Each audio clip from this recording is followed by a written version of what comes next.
way they got you. It ain't your job to get back at nobody.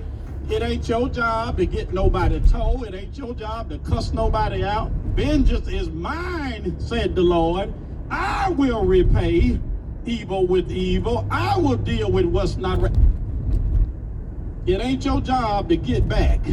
It's your job to get better.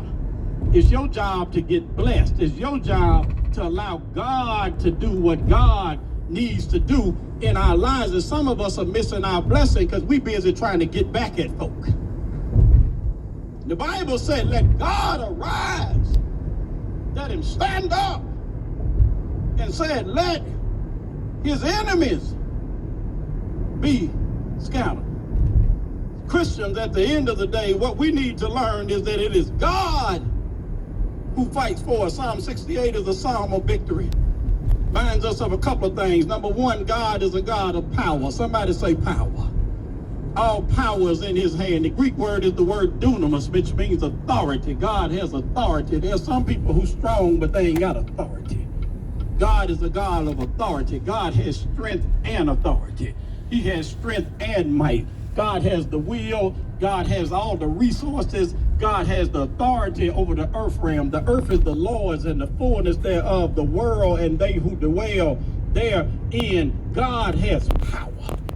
Power to change situations. If you don't believe me, read your Bible, brothers and sisters. God has power. God had power in Genesis chapter 1 when he spoke and said, let there be. And everything that wasn't was, everything that couldn't became, because God had the power to say it. God has the power to speak over your life right now.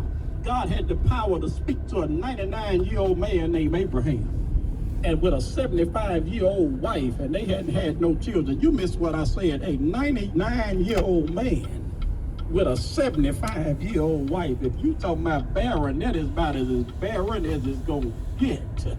Ain't enough Viagra, Cialis, or anything in the world. You don't hear what I'm saying. A 99-year-old man with a 75-year-old, you can take shots, you can take pills, you can take hormone therapy, you can take everything they got on the market. You didn't hear me. A 99-year-old man with a 75-year-old wife. Some of y'all ain't getting it because you said, Lord, I would just leave me alone. You ain't got to worry about me. I'm that old. But God, a 99-year-old man with a 75-year-old wife who was barren but had a call on his life. Who are these people that be hollering about it's too late? It ain't never too late for God. It may be too late in your mind. It may be too late for man. Man may write you off, but God will write you in.